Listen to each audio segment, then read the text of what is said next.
Ladies and gents, boys and girls, how are we all doing? Okay, Thursday, the 9th of April, home workout number 17. Let's bring it in and let's have a look at what we've got in store for you today. So our limited equipment option is going to see you doing a descending rep scheme across 3 movements. We've got our jumping air squats, sit-ups, and a kettlebell or a dumbbell swing. How the workout is going to work is you're going to do 42 repetitions on a jumping air squat, 42 repetitions on a sit-up, 42 repetitions on your swing. Following that, you're then going to do 30 repetitions on each movement, and then you're going to do 18 repetitions on each movement. Okay, this workout is for time, and we want you to scale it so that it can take anywhere between 12 to 15 minutes to complete. Now, if you're looking at that and you're thinking, God, that is a lot of volume and there's no way you're going to be able to complete that, we can scale the total volume back, so we're completing 30 repetitions on the first round, 20 repetitions on the second round, and then 10 reps on the final round. If we have no equipment today, thankfully we can still do the jumping air squat, we can still do a sit-up. However, the only thing that's going to change is instead of doing a kettlebell or a dumbbell swing, we're going to be doing an odd object swing. What I'd recommend is getting a rucksack, maybe putting some books in there, or maybe filling up some bowls of water. Okay, but let's have a look at some of our movements for our limited equipment option today. Our first movement we're going to look at is going to be a jumping air squat. So like any of our squats, we're going to have our feet just outside shoulder width. I'm going to go down all the way so my hip crease is below my knees, and then going to jump up and go into subsequent reps. That is our jumping air squat. We want to make sure we're working through a full range and keeping the chest up when we're in the bottom.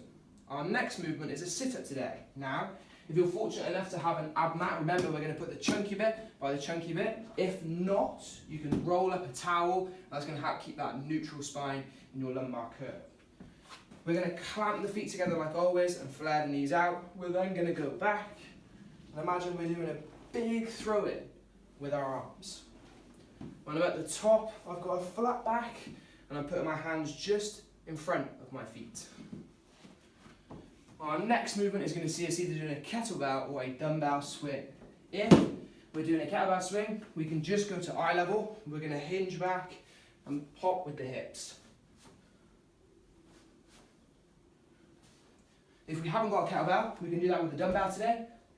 It's going to look very similar. I'm just going to hold the head of the dumbbell instead. Again, I'm focusing on violently extending my hip and squeezing my bum at the top.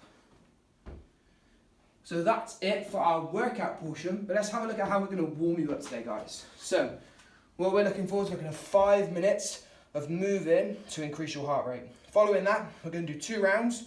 We're going to do 8 good mornings, 10 perfect air squats, and 12 sit-ups. So let's have a look at some of these movements. Our good morning is going to find us with our feet directly under our hips. We're going to go soft knee as I then send my bum back and I feel that stretch in my hamstrings. From there, I'm going to stand up and squeeze my bum. We can load this one. You can do this one either with a plate or you can do it with your dumbbell, holding it in a similar format.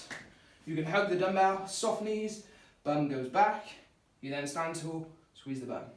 Once we've done our 8 good mornings, we're going to get 10 perfect air squats. What we're looking for is feet just outside shoulder width. I'm then going to toe out as if I was on a clock face to 11 and 1, or possibly 10 and 2, but we don't want to see extremes of 3 and 6. I'm going to have soft knees, I'm going to keep my chest up as I send my bum back and down. I'm driving my knees out in the bottom and standing up all the way tall at the top. Following that, we're going to get 12 sit-ups again. We've already seen those in our warm-up, in our workout piece. Once we've done our warm-up team and our workout, we have some accessories for you today. We're looking for 3 rounds for quality of a 50-foot overhead carry. After that, you're going to get 12 reps of a loaded glute bridge. So let's have a look at some of these movements. In my overhead carry, the easiest way is to do this one with a plate. We're going to have that plate overhead. I'm going to have my arms locked out, biceps by my ears. I'm going to squeeze my ribs down so I'm not flaring through my midline. I'm then going to take controlled steps all the way to the end. Following your 50-foot carry, you're going to do 12 loaded glute bridges. So we're going to be lying on our back. We're going to have our toes facing up, weight on our heels. I'm then going to position the plate on my hips. You can do this one with a kettlebell or a dumbbell as well. I'm going to bridge up and squeeze my bum at the top. When you're doing this one, if you feel it excessively in your hamstrings, if you walk your heels back to your bum, that's going to take some pressure off, okay? So guys, there we have it. We have our warm-up, we have our workout, and we have our accessories. We've been really impressed with everybody's efforts over the last couple of weeks. We love seeing everybody's posts and their scores and logs on SugarWOD. So let's keep this momentum going and let's get after it today. Nice one, guys.